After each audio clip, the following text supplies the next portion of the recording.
Welcome to the Trucking Solutions Group Pro Talks on maintenance tips and tricks. I'm Shane Rizzuto, and we'll have everybody else introduce themselves a little bit later. But first, we want to start out by, we're going to talk about trucks in a minute, but maintaining your body and your health is also very important. So we're going to have our longtime friend Hope from Mother Trucker Yoga come up and do a little short presentation for us, and then we'll get started into the rest of it. You didn't know this was going to happen today, but you won't regret it. I'm just going to take just a few minutes of your time today. I know you've been walking around the show for the last 2 days, and your feet probably hurt, and your back probably hurts, and your neck is probably killing you from carrying all that bag of all that swag. And so I want to help you with a few of those things today. So all I want you to do is sit nice and tall in your chair. And we're going to start to focus on the neck. And so for a lot of you, if you are a driver or maybe you are a desk driver, meaning you sit at a desk all day, we get that forward head position. If you've been looking down at stuff all day, all of a sudden you have all of this strain in your neck. It's not tight, it's overstretched. And so you want to be able to give some relief there. So we're going to sit nice and tall, and I want you to take your right hand, flex your palm down at your side, and drop your head away from that shoulder and really pull the shoulder down away from the ear, and you should feel some nice space coming on the side of the head. Now you can turn the head a little bit. If I turn my chin down or I turn my chin up, that kind of changes things. You can also take your left hand and draw down on the side of the head. It would look like this. If you get a lot of tension headaches, jaw clenching, teeth grinding, this is something you should do before you go to bed at night. Let's do the other side. So bring it up. Same thing on the opposite side. Flex and reach through the heel of the hand. Drop the head the other way. And if you want to add that hand and add a little bit of resistance, again, if I turn my head, sometimes one side of your neck feels very different than the other side of the neck. So just find that space, breathe into that, and then bring it back up to center. We're going to do the back of the neck. So chin to the chest, and place both of your hands on the base of the skull, and then push down on the base of the head. And as you do that, push the head up and into the hands, kind of resist, and you should feel the neck kind of open itself. Pull the shoulders away from the spine as you do that. Just breathe here. This is a good one to do after you've been driving and you kind of have that tennis ball knot in your upper back and you can't get rid of it. Bring your head back up. The last one is my favorite. And so it's great because I can watch you all do this. So what I want you to do, I'm going to watch me first, then you're going to do it after. You're going to open your mouth and then find where your clavicles are. You're going to use both hands and kind of pull down. It's not really going to do anything or feel like it right now, but you're going to pull down on that kind of chest skin. Once you do that with your mouth open, tip your head back, and then push your chin and bottom teeth up towards the ceiling as you pull down with your hands. I call this the gobbler stretch. And so as you stretch the front of the neck, you're going to alleviate the strain in the back of the neck. Really important to do multiple times a day. And then bring the head back up to center. Bring the shoulders up to the ears, down and back. Last one for you here today. From all of that walking, tight hips, sore back, sore feet, we're going to focus on the hips and lower back. So take your right ankle and see if you can cross it over your left knee. This might be the challenge in itself. It's like, okay, I got to get my leg up here. This external rotation, we don't do enough during the day. So then that's why we get that pinching and tightness in our lower back because the inner leg is really restricted. So let's sit nice and tall. Flex the foot, and now try to come forward with a really long spine. And as you come forward, you might come forward an inch, you might come forward 3 inches, you might come forward 10 inches. Press down on the crossed leg as you do that.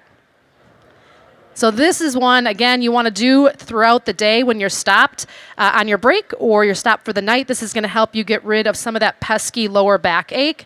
Now bring yourself back up. Don't uncross the leg yet. And hug that knee into the chest. It's harder for these guys up here because they're on higher chairs. So if they're doing it behind me, kudos to them. All right. And then bring that leg down. Let's do the same thing on the opposite side. All it takes is 30 to 60 seconds throughout the day to get rid of some of that pain and discomfort. And so coming forward, again, press down on the thigh. If you struggle with sciatica, this should be something you are doing every single day. You need to open up the glute so that that nerve that runs through there is no longer being pinched on. And then bring yourself back up and then just give that leg a nice little hug. You can turn towards the knee if you'd like. and then drop that leg back down. Great job, you guys. I'm going to hand it back over so they can talk about truck maintenance. I appreciate every single one of you. We have a booth over in the South Wing, 38201. You can come check out what we have for your own maintenance on your own body, pain relief creams, massage guns, and learn about our programming as well. Thank you guys so much. Thank you, Hope. Always appreciated. All right, we are Trucking Solutions Group. Our purpose, we are a group of transportational professionals, carriers, owner-operators, and fleet owners, striving to improve our business through education both of ourselves and others in the industry, while also projecting a positive image.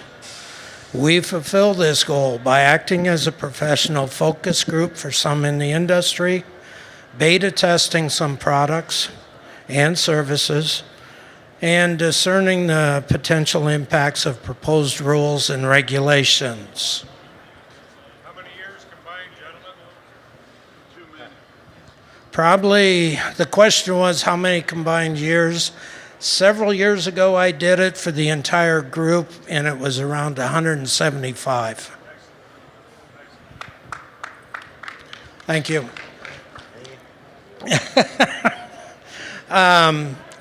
We have a conference call every week, Tuesday afternoons. This is a list of some of the people, not people we've had, but what we focus on. Sometimes it's guest speakers from the industry.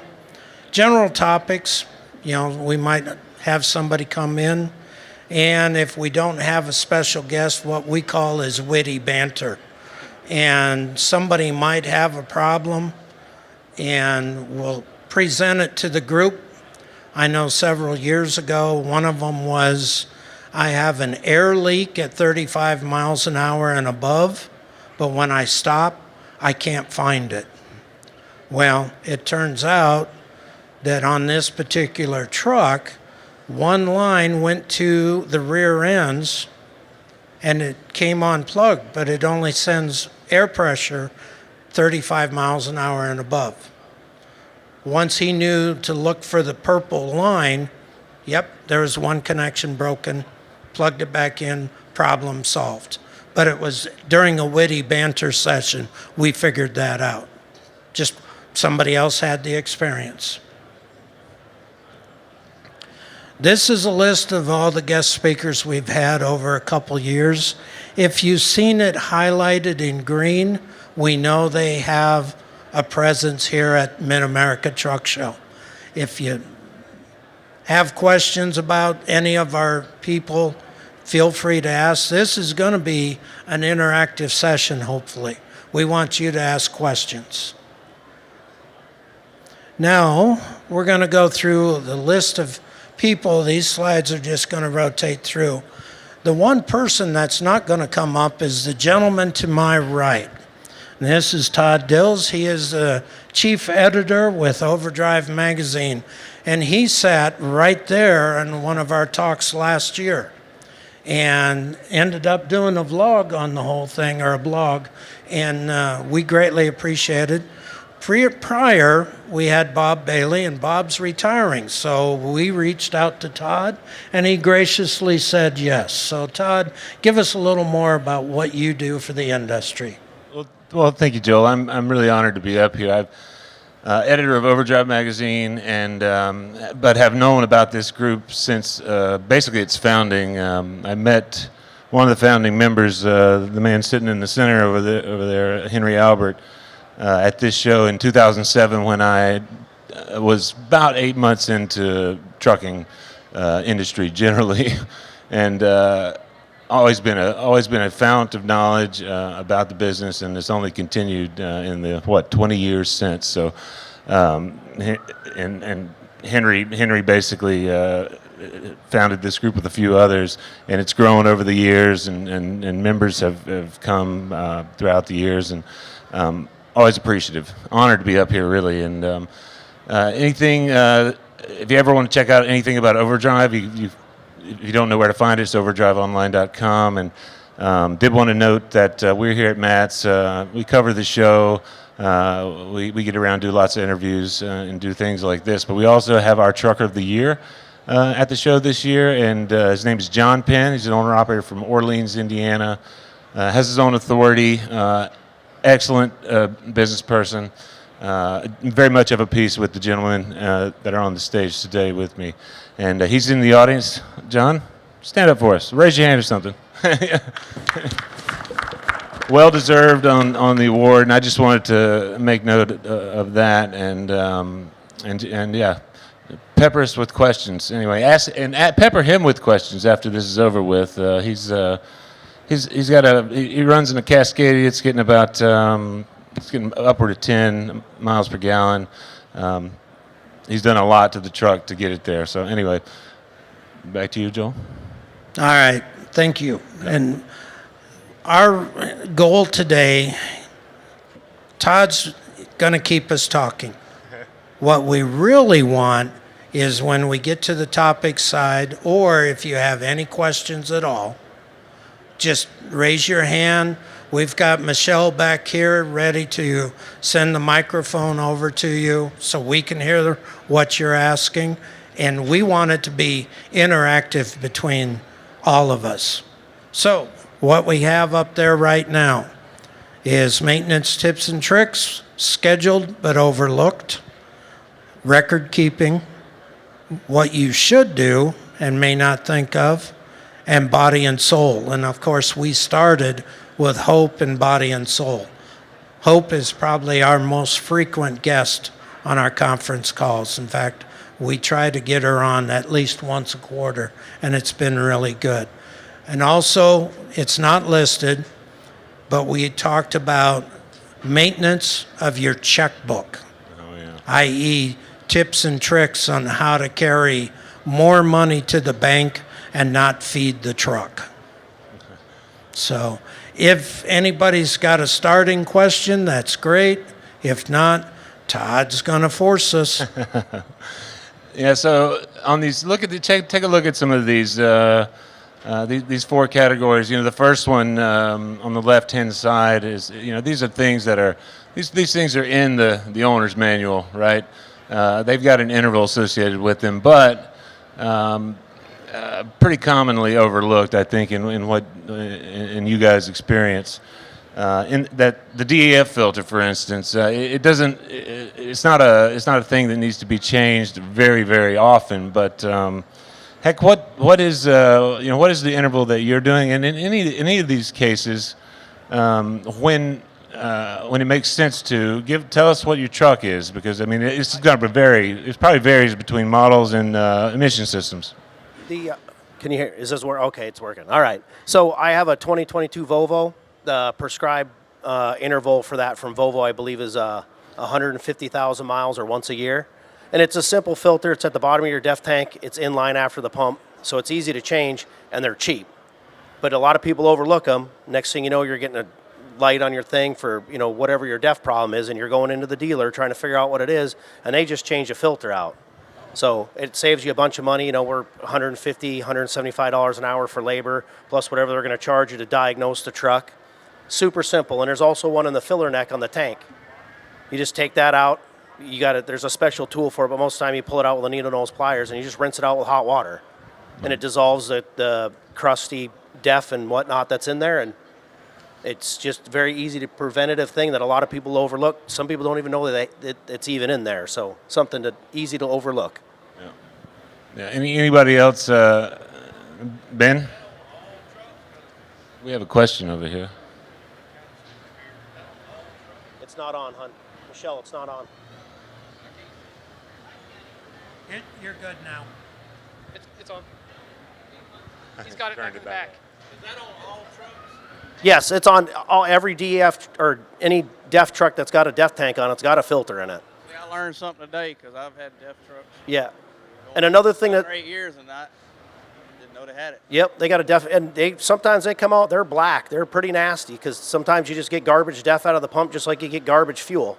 Yeah. So it's something to easily overlook because they're not telling you to change that when you're at the shop. So Yeah.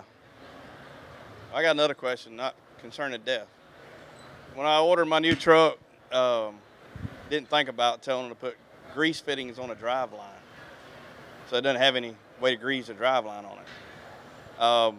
They said a 500,000 mile expectancy on it. What are y'all seeing there? Have y'all had anybody talk about that? I'll talk about it. I actually tried to order my last Volvo without the grease circs on the greaseless U-joints because they're designed to go that long. In the car side of things, Brute, I think there's a company called Force One. They make stuff for heavy four-wheel drive industry that are greaseless. So you don't have to, it's nothing to maintain. You just go down there and check it, jiggle your drive shaft, make sure it's good. And it, it's not, doesn't look like it's disintegrated or anything like that. And it's just less maintenance, one less thing you got to worry about looking at, or when they take it in the shop, them overlooking it when you get it greased at the service station or something. So yeah, it's not that big of a deal. I liked them because it made the truck cleaner. And if you have disc brakes on the back of the truck, and so there's no S-cams, there's nothing else to grease back there. So if you don't have the U-joints to grease, then there's nothing back there to grease at all. So you're saving that time and money and maintenance too. 500, do you just pull the joints out of it and put new ones in it, or what's the protocol for that? I would go up and inspect it if it's good. You're at 500,000 miles. Let's inspect it more often. Maybe once a quarter, once a month or something at that point in time. Or you could be proactive and just have them all changed out. And at 500,000 miles, it's probably not a bad idea to take the driveline out and have it rebalanced anyway. Adding to what Heck said, my first experience with that was with my '01 Freightliner Century. And I'll never forget when I bought it. It was an off-the-lot truck, but it was brand new. And it had greaseless slack adjusters. It had greaseless driveline. All you had to grease was the front end. Pretty easy. And my local mechanic that did some of my regular maintenance work, he's like, oh, we're going to be replacing all this. I sold the truck to a guy up in Minnesota at $915,000. Everything was still original. Everything was still tight. My local shop mechanic says, I got to eat crow. He says, because there ain't nothing wrong with this truck. The truck became a farm truck after that was hauling grain and stuff. And I kept track of it up to $1,300,000 because I knew who owned it, and then it went somewhere else. And I lost track of it. But $1,300,000, all that stuff was still original. So, and I didn't get my hands as greasy, so that was all right. I think we might have another question. Shelley? Question about the like bushings and stuff like that, like for your fifth wheel, where the pivots and your suspension bushings. About how often do those need to be replaced or checked on? I'll take it. Those kind of bushings are going to be something you just have to pay attention to. Different duty cycles are going to demand different things. Like if you're pulling an end dump, it's going to beat on your fifth wheel more than say you're pulling a dry box just hauling around 30 or 40,000 pounds. And different drivers are going to be a factor in that. If you're a hard breaker, or you take off really hard and you're a gear jammer and you're banging through the gears, it plays extra wear and tear and that kind of stuff. So that's just more of a visual, taking it to a good alignment shop and having that stuff visually inspected on a regular basis. That's how I'd go about doing that. Adding to what Heck said, Heck's a good one for this advice because what he didn't let you all know, he used to keep our military equipment running, and that's kind of important from the maintenance side. I just learned that yesterday. Okay. Cool. Any other questions for the moment? I guess not. You got me thinking about, we were talking about greasing, grease zerks, and got me thinking about keeping things clean. And there's this on the should do portion of this slide. There's that item that, like, when I first saw it, I didn't know what they were talking about at all. But it's solo cups when changing filters, and I think Mark has a story about that, and I think it involves a big house truck. But anyway. Yeah, the story was shared to me by one of our other members that's not able to be here today due to other life-changing events. But essentially what it amounts to is taking a solo cup or any other type of cup, whatever, and put underneath your oil filter or a fuel filter. When you change it, last thing you want to do is be laying on the ground and take that off and get drenched in oil or fuel or DPF, DEF fluid.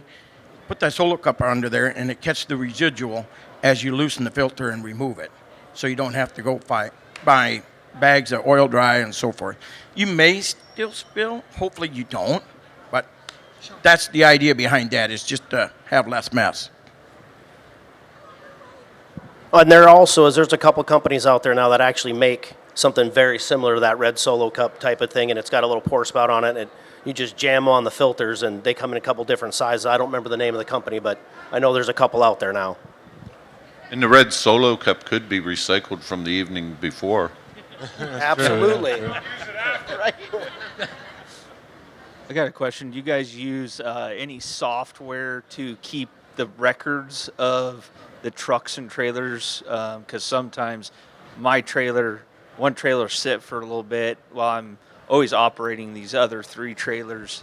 That doesn't kill the bank on like prescription or anything like that. You know, that's a fantastic question. And first of all, before I forget, I want to thank my wife, because she's my support partner in the business, and she's working on doing some spreadsheets and so forth to put together, because we're going through growing pains, we're adding drivers and so forth, and there's some things that are, maybe it's being overlooked, I don't know, some things that kind of got out of control for us on tire maintenance is one of them. And, you know, the big thought is, well, we're going through a lot of stuff. What's going on? And thankfully, through the data from our ELD, gives us some really good information for us. How many miles the trailer may travel or the truck may travel. And how did we come about that? Our provider, ELD providers, got tracking devices that we can put on the equipment. And it keeps track of the miles. And we're now starting to keep better records on when did we lube it? When did we change tires? What brand of tires are we running? All sorts of different things like that. Slack adjusters, brake systems. Same way on the truck, same way on your oil changes. Come up with a system, whether it be an Excel spreadsheet, or if you're using an ELD, there are tools within your ELD software that you can put reminders that if it hits X miles or it hits X amount of days, it will send you an alert. It's no different than the mega carriers, what they're doing.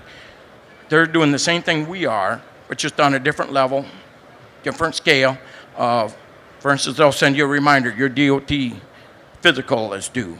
Your CDL needs to be renewed. It's the same scenario as that, just something different. But Yeah, I don't have ELD because I'm ag exempt. So I just try to keep as best records I can on a spreadsheet. And sometimes that's hard when I'm also trying to get loads for the next driver, you know, have to change out other stuff. And I spent 3 days working on a truck trying to get it ready for the road, and then got trailer maintenance on top of it. Okay, so a great solution to that might be, I'm assuming you're just a one truck operator probably, maybe, okay. If you're not that knowledgeable on, say, a Microsoft Excel spreadsheets or anything like that, crazy as this sounds, this came from my kids being in the ag showing scene. Breeders and farmers, so forth, they got a whiteboard in their barn. Whiteboard. Take that dry erase marker, right on there, trailer 1, I greased it at this day. Every time you walk in the shop, you see that reminder. It's there. But the key to it is making sure you write that information down. The information is only as good as how you keep track of it. Adding to what Mark said, that was my hardest thing when I had multiple people running for me in trailers. And that was the cure, was when I'm done, write it down then, not say I'm going to write it down later, because later just seemed to not happen. I think we had a question up here, Shelley. Yeah. Oh, okay. By the way, make sure you speak loud. I'm having a hard time hearing you. What's that? I can't hear you. The gentleman said he's not running ELD, but do we not have an AirTag or something, or some kind of system that could track some of that maintenance for him? Because, you know, we're in the That would be technology very age now. possible. But if you're kind of like me, I give these guys a hard time. I'm an analog type guy. My calendar's right here in my pocket.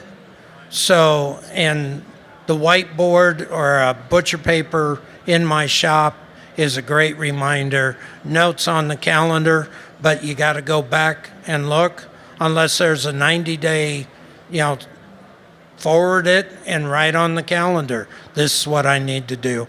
That's what's helped me, and I I'm too old to change. I'm the old dog. I love my calendar. Good morning. My question is a fleet question. I'm sorry. Which do you prefer from a fleet standpoint, disc brake or drum brake systems? Disc. Disc. Absolutely. That's not even yes. a question. I shouldn't say it's not a question, but it's not questionable in my mind once you've had both. It's just so, it's clean, it's simple. Discs, as they get hotter, move towards the pads. Drums, as they get hotter, move away from the brake surface. So there's just... And it helps you keep more DOT compliant because they can't check disc brakes like they do drum brakes. You got to watch out for cracked rotors. Yeah, you got to watch for... But if you drive it like you had drum brakes, you're not going to crack the rotors. But some people use up that extra braking power and start running harder. Conversation me and Leslie just had, with all these safety systems, it's amazing what they can do. And I've got to do some winter tests where they started shutting off one system at a time. It's amazing how different the truck reacts. And I'm an old dirt track racer. I didn't need none of that stuff. Yeah, I did. But I had to admit that I was wrong on that. But the key is to not use them any harder than you would on the drum. And my truck that I'm in now is approaching 600,000, and the pads on the disc brakes, they're not even halfway wore out. So you could potentially go the whole life of the truck as you had it without having to replace a brake part. I can echo that. I'm at 580,000 on the original discs on the truck, or the pads. Haven't changed them at all. The big thing why we're on maintenance, though, to keep an eye on, and anytime you have a wheel off, is to make sure that the caliper is not seizing up on the slide pins. If there's anything, the rubbers that are on them, and they've improved a lot. I don't hear nearly the problems I had when it first came out, but if there was a problem, that was the problem. So I'm a bit of a redheaded stepchild when it comes to all things, but I've recently, my company acquired a custom-built mobile classroom, and it has some commercial parts on there. I've been trying to get the manufacturers to get a preventative maintenance master list for all the custom-built parts and stuff like that, and they've shot back with the outside of the engine and the generator, what preventative maintenance do you need? So I was wondering, what other kind of preventative maintenance should I be looking for? Should I be making sure that I'm cognizant of and keeping track of to keep that unit in service until I retire, hopefully? Well, we could be up here all day talking about that. If it moves, check it. Yeah, air pressure in your tire is a great preventative maintenance thing. I mean, most of us, you get up in the morning, you don't want to go to work or whatever, you're tired, you don't want to do your pre-trip, but by God, that's one of the biggest things that's not on the list. Go do your pre-trip. There's so many people that don't do it. I do my pre-trip all the time. Yeah, okay. We all bypass the pre-trip from time to time because you're tired, you had a bad night the night before, you're in a hurry, the dispatch just called you and you got this hot load. It's happened. We've all done it. That's a big thing. Yeah, tires, check, brakes, be proactive on all that stuff.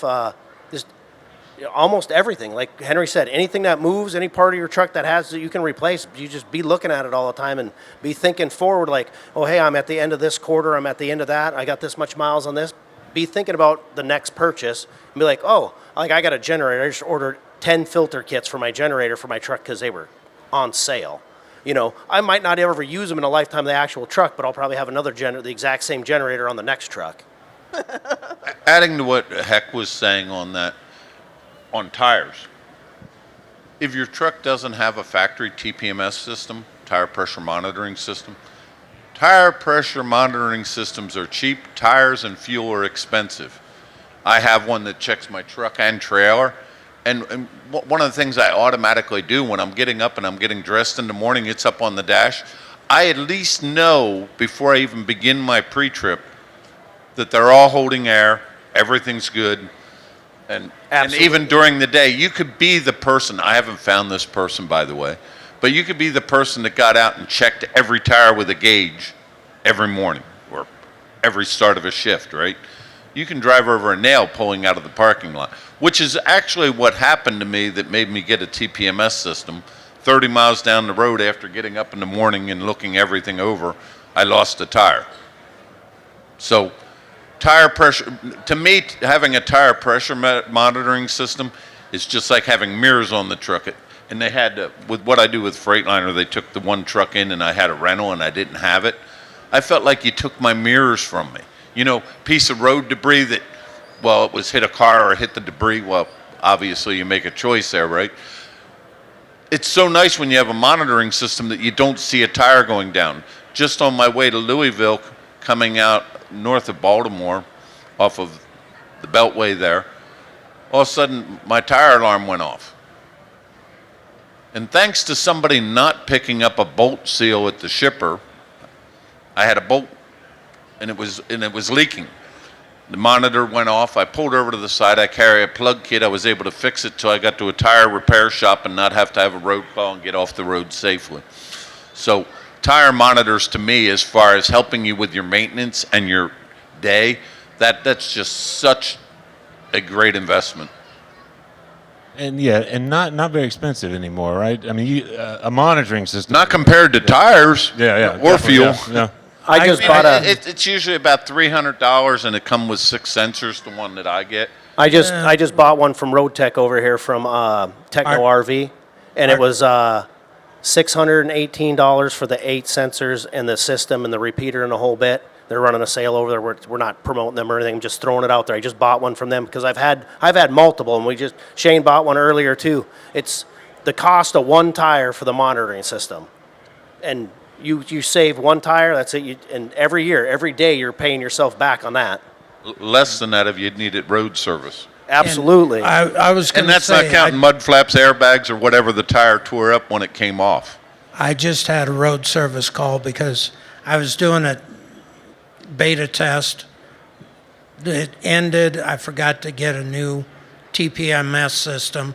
I got mine from Road Tech now, but it was $1,300 just to have the tire replaced, and on top of that, the quarter or the half fender, the flow below system, and everything else, and the time of doing that. So, you know, a tire pressure monitor system would have been a third of the cost of what I ended up paying.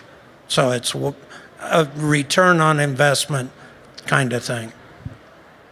And peace of mind. I wanted to get Shane involved in this. I don't think he's said anything yet, has he? Shane has something to say.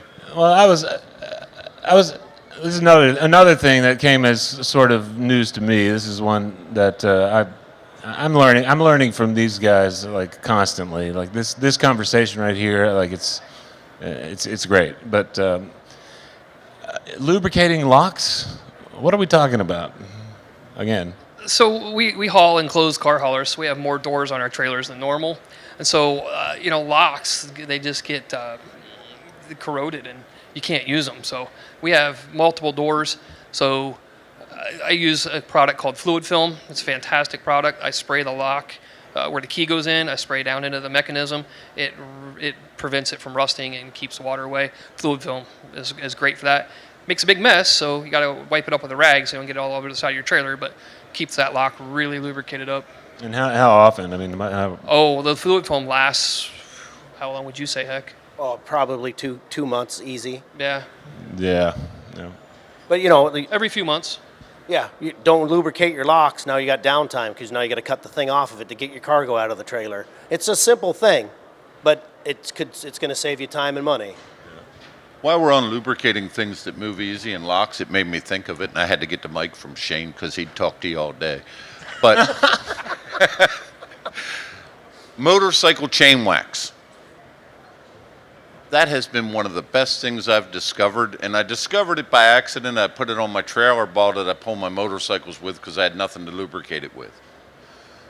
If you put that on the slides of your trailer, it lasts a good 6 months, and when you slide the axles, it's almost like the wheels are turning. So it's much easier on your clutch, your drive line, your everything. Don't put it on door hinges if you have the external hinges because you'll never get it wiped off. The stuff's good, but DuPont makes one that's fairly cheap that you can get online. It's in a gold can. That as far as how it saves your driveline and if you're trying to slide your trailer tandems. And before I ran a greaseless fifth wheel, I had cleaned off my fifth wheel and was using it there instead of grease, because what is chain wax but thicker grease? And I didn't get all the stones and the buildup, nothing stuck to it. People would tell me I needed to grease my fifth wheel, and I'd say, feel my fifth wheel. But what is a fifth wheel but a big chain link? So to me, that was a good money saver and easy on the driveline. Speaking of fifth wheels, a lot of people forget to lubricate your kingpin and your jaw mechanism in the fifth wheel. I use it there too. Speaking Matter of fact, my trailers right now that I'm pulling, it's a little over 2.5 million miles on the trailer, and the kingpin doesn't have any problems, so it's worked well there. Speaking of fifth wheels again, what's up with the dish soap on the fifth wheel and the Teflon fifth wheel? I run the Teflon plate on the top of the fifth wheel. Every probably 2 weeks or at least once a month, I take Dawn dish soap and put it on there like everybody does a grease gun, and then back under the trailer. It just helps clean it up, and Dawn dish soap is a good lubricant also, and it keeps it nice and clean. So For the gentlemen, the guys up there that run more open deck stuff, how do you keep your chains and binders, especially when they're out in the elements, a lot cleaner and they don't rust up and get all gunked up and hard to use? Well, it's just like anything else. You still need, if you use them every day or every week or every load, it's pretty easy to spray them down. I have a product I use called 45. It's made by Zep. But I have since taken on an owner-operator that shared some information with us on a public call that we had here a few months ago, and that he uses as a hobby. He likes to work on motorcycles, and people talk about anti-seize or whatever on tires and your lug nuts. And there's nothing I hate worse than going to a tire shop, and having them replace a tire, and then when I need to do something to it a couple months later, I can't get the nuts off. And then if I do, there's a mess, which, along with the chain binders, I am now using Vaseline. As simple and as silly as that may sound, I'm using Vaseline to put on the lug nuts, on the studs, put the lug nuts back on, and when I go to take them back off, I don't have a mess. And my wife appreciates it, so when I don't get all the anti-seize and everything on my pants and send it through the washer, Vaseline's pretty clean. Again, back to the chain binder situation, I use it there. I use a clear penetrating oil sometimes. If you don't use them for a couple months, they're going to be rusty, and it's going to suck to use them. Fluid film works really good for that too. I used to run open deck for a long time, and chains, and keeping them clean, close them up, spin them back. I know it takes time and it makes the job harder, but spin them up, close them up, and then try and keep them someplace dry. If you stop by a John Deere dealership, they make a product called Open Gear Lube, and it's about the best thing I've ever seen on binders. Okay. Pro tip. Mark, you had mentioned lug nuts, and this 1-inch torque stick. Has anybody out there heard of this or have one of those? Joel told me about this the other day. I had no idea what he was talking about, but tell us what it's got a lot to do with the lug nuts. But yeah. It just so happened I had problems with a lot of tire guys just banging the lug nuts with the 1-inch torque wrench. They didn't want that wheel to come off. Well, what we were finding is they were breaking the studs behind. So I started doing all my own tire work and had a 4-foot torque stick, so I got them up to spec between 450, 500 foot-pounds. Well, I happened to be at the parts shop once, waiting for the guys in the back room. The 2 guys at the counter knew me and said, "What else are you looking for?" So I jokingly said, "I want a torque stick for a 1-inch impact rated at between 450 and 500 foot-pounds." And the race was on. One guy was in the books, one guy was tapping on the computer, and they do make it. And it's been a labor saver for me. Every time I can go all the way around, I know my lug nuts are all torqued to the exact 450 to 500 foot-pounds, and I do occasionally check to make sure it's right. And those torque sticks, they sell them in all sorts of different sizes for different things, and they work. They're color coded the whole bit. And you carry one in your truck, give it to the tire guy, and they're gonna be, well, what's this for? Well, you're just a tire tech, and we appreciate the job that you do, but lots of times we go to the tire technicians, we know more than they do about the tire and how to put it on and mount it properly and all that stuff. Carry that in your truck with you. That's a perfect thing to have. Leslie, before you go, while you're with the tire shop, one of the things that I know of, I'm at a good tire shop, I always ask them, can I see your master gauge so I can check my tire gauge? If they don't have one or look at me like they got a deer in the headlights, I watch everything they do from that moment on because they're not following the procedure. Which is also nice when you have the tire pressure monitoring system. You find out how far off their gauges really are. Absolutely. We've been using torque sticks in my shop since 1998. They are a fantastic product. I went one step further because I like to verify, like you just said, and I pulled out the torque wrench and put everything together with the torque stick, put the wrench on, and then vice versa. Bang on, every time. Bang on. Clean air, good air gun, torque stick. Or now, I've come into the 21st century and I've gone electric impact tools, which I take my wheels on and off with a 3/4 drive now. Okay. Well, But that's the other you thing that bothers My back thanks me. The 1-inch gun is retired. That's to me a big issue. When the tire shop does it and they have you verifying that they torqued all the, watch when they're doing it. If it didn't move, they probably ruined the stud because they tightened it up too tight with the impact. Well, the other thing to watch for at the tire shop is the guy doesn't put the wheel on and then tightens the wheel down with the stud. So your wheel is sitting like this, and then he bangs it on, so you're eating the pilots, you're damaging the wheel, just going downhill very quickly. And well, Leslie, I know you get up on this stuff. Do you run skirt nuts? Skirt nuts. Like a hub pilot wheel? Yeah, it centers the wheel on the stud. Oh, yeah. as well as the hub. I run a center. I put everything together with the centering nuts. I turn my back on a shop guy, and he starts running them in with impacts and wallowing out the holes on the wheels. You got to put them in by hand. Yep. You put it in by hand. You center your wheel. You flatten it out. Absolutely. And you tighten it down. By the way, if Lubrication, you run skirt nuts, the amount of vibration that takes out of a truck is just unbelievable. Yep. Yeah. Yep. The devil is in the details. Absolutely.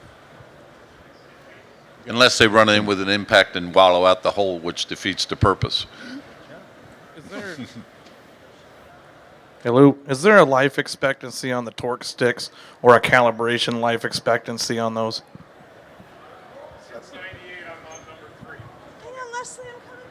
Since 98, he said he's on number 3. I'm on number 3 stick. About 10 years. What happens with the torque stick is the hexagon will get round, so it'll dance on the nut. A way to alleviate that when you're using it is you hold it as you torque, so you're reducing the dance back on the torque stick. I don't know where the gentleman is that asked the question. Oh, so you hold it, Basically, it's like anything else. If you're using something, use it like you own it, and it will last long.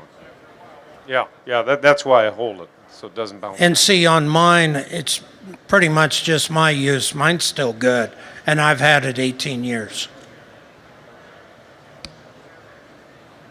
We got a question back here.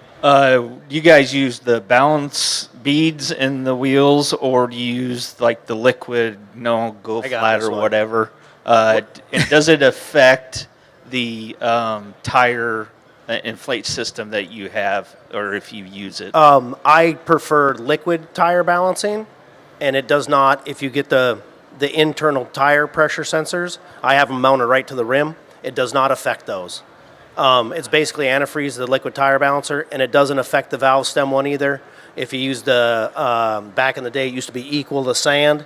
That might get into your valve stem possibly, but use any tire balancer, get something. Centromatics, liquid balancer, the balance beads, whatever it's going to be, get something. I preferred the entire solution, but I went to the Centromatics, and I had some clogging of my tire. I have the valve stem ones on the outside. I was running a product called Ride-On that I really liked because it was not only a balancer, but it would seal punctures. So I was getting a twofer, and it worked well for me. I still run that in my motorcycles, which is It worked so well it clogged up your sensors. yeah, Because there was a it leak sealed there. the sensor. Did you notice any difference between the balance beads or going over to the liquid? Did you notice any difference? The biggest thing I noticed on a liquid is when you do have a puncture, you might even catch it before your tire pressure monitor catches it because it sprays out the hole in the tire. So you get a mist or it looks like the tire's actually smoking going down the road. And part of the liquid stuff, if you depending on the different products, the one product claims that it helps the tire live longer, it keeps it running cooler, it kind of keeps it makes it easier to change the tire on the rim. It definitely makes them run cooler because you got a liquid inside there, so it's helping disperse the heat in the tire. But yeah, as far as the balance, noticing a balance difference in it, probably not really, as long as you're using the proper amount of each. And since we're on subject of tires and wheels, I thought to bring up the notion of changing the hub oil and wheel.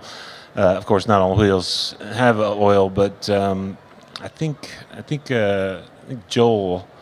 Why did you want to put this on here? Is this something that you overlooked yourself, or another That reason? is one area that I am very bad about.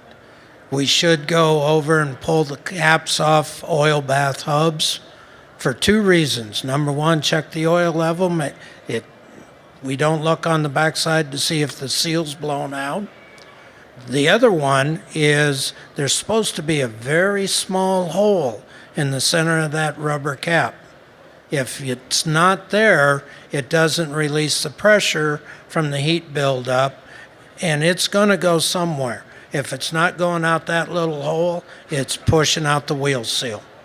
And yeah, that's one area that I am guilty of not checking often enough. Joel, on that one, I was just a little bit funny because that whole straightforward and the pressure washer guys, and I've never seen water get in one, but it just seemed like it ought to. And I got those Stemco ones, the ESP ones that have check valves in them off to the side for that. But every once in a while I take them off and make sure that they can vent.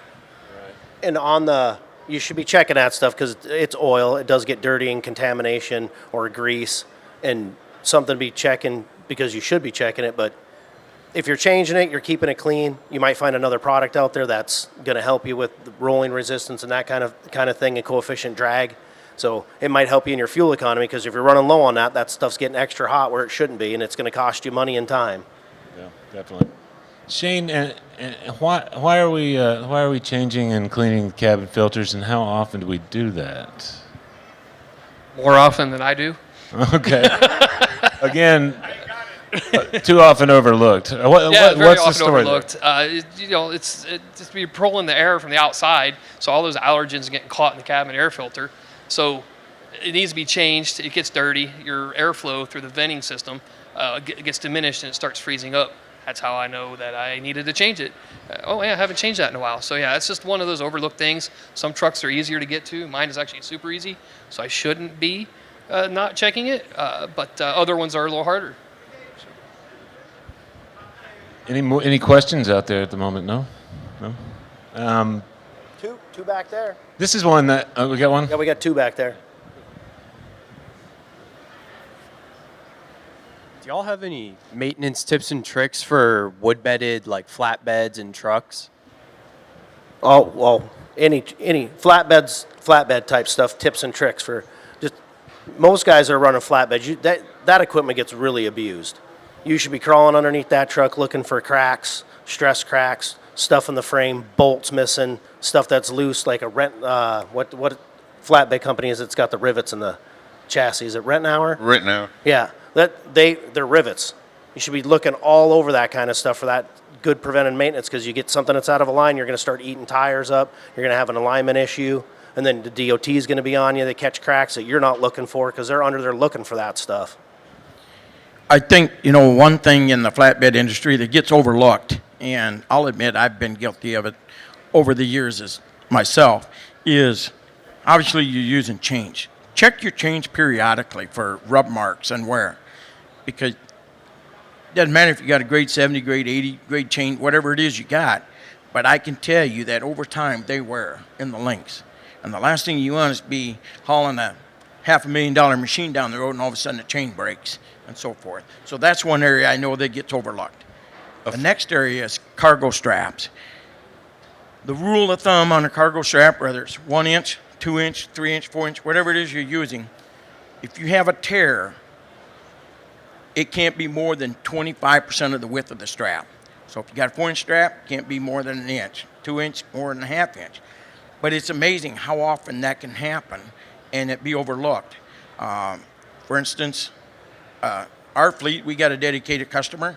We haul utility trailers, and they have, it may not look like it's that sharp, but it'll be a fairly sharp rolled edge, and just going down the road, it will wear through that strap. And Adam can attest to it. He's thankfully he's one of my owner operators, does a great job for us. But it's one thing that we deal with a lot is our vendor, our customer puts straps on, and we have to double check sometimes, make sure that they don't put an old one on that's been worn. So yes, we do go through a lot of them. Our customer helps replace them for us.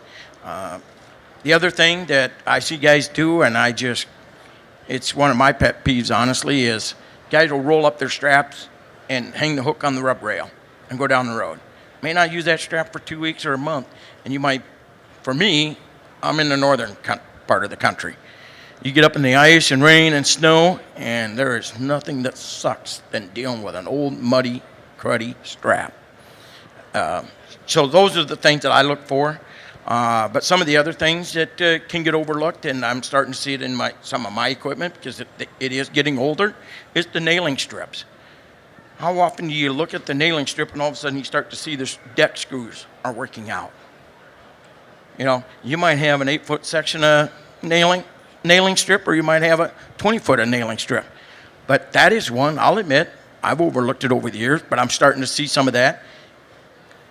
Pretty simple stuff that gets overlooked. It's every part of the industry has certain things that you got to look out for. No different than Henry with his dry van situation. No different than Shane or Heck with their enclosed auto trailers. Looking at it from the outside, it doesn't look like it'd be a high maintenance item, but you open the doors and there's probably 50 hydraulic lines in there and pivot points and so forth. Know the sector of the industry that you're in and learn. And if your dealer can't tell you, or your shop manager at the shop that you're at can't tell you, find somebody that can, because it's out there. Or reach out to one of us on the group. I think we got time for one more question. I cut my teeth on flatbed. One of the best things I did that also helped my hubs out on the outside. I was in the middle of West Virginia. I threw a strap over with a hook, and it went in and knocked out my glass on my seal. It was the last time a hook ever went over my trailer, by the way. But because I hauled a lot of chain link fence and springy loads that pulled both sides, none of my straps had hooks on them. I ran winches down both sides, and I went winch to winch, which with different loads that shift, I hauled a lot of, back then I hauled a lot of conduit and chain link fence. And you know how those loads tend to try to shift one way or the other. I could adjust it side to side to pull that load by and I was going winch to winch. So and when I bought my webbing, I just buy a big roll of it and cut it off to the lengths. I also kept it in a milk crate. They rolled up nice and I could fit 12 in a milk crate, 3 across, 3 across. And I also I put my toolboxes on my truck, not the trailer, which was for improved aerodynamics as much as anything. And the other side was I made them heated. So in the winter, my tarps were always nice and pliable. All my straps were dry when I got it out. So that was a couple of the things from back when I flatbedded that really helped me out with items. We got time for one back more, here. I think. Yeah, excuse me. This one's more of a records for. Is there any apps or a way that you guys keep your loads and rates more organized in the truck? Because it's a hassle trying to write all that down in a notebook and keep it all straight. Actually, Michelle's probably the best one to answer that. Yeah, I'll take that one. There's a company called Rig Books that I have found to be phenomenal. All of our loads are numbered. I enter it that way. It has a start date, a finish date. You can add your odometer in there for start, finish. You can break it up all the way you want to, personalize it. You can have multiple trucks if you have multiple trucks. It helps with maintenance records. Hit me up and I'll get you more information. We had a few other questions. Do we have time for that? We have exactly We've 3 only minutes. got about 4 more minutes, so. Did you have a quick question? I tell you what we'll do. We're going to wrap up the video part here, but if you still have questions for us, we'll move back over here and we'll have a conversation with you. Right now, if you are one of the vendors on this slide and you've talked with us before and you happen to be sitting here, either raise your hand or stand up because we truly appreciate you. I saw you back Thanks, there. Steve. Thank you. We really appreciate you. And right now, Make sure you leave room for closing remarks from Shane. closing remarks from Shane. Okay. One more. I just wanted to add to the gentleman about chains. I've been in the flatbed industry for 30 years, and my father probably 30 years before me. And what I found to take care of your chains, I work in Ontario. Ontario has to be the most difficult jurisdiction on load securement. So we went and we bought a good quality chain, a very good quality chain. And not dragging your chains on the ground is a real winner for longevity of your chains, because Ontario is focused on the embossing of the chain. So if you don't have the 70 stamp or the rating on the stamp, that chain is disqualified. You know, and I think one thing also, real quick on the chain thing, that a lot of guys miss is you got the hook at the end of the chain and you got the pin that goes through there. That's all fine and dandy until the little cotter pin wears off and comes out, and next thing you know, you lost the pin. Yeah. And the hook might DOT still be officers there, don't but- like nails.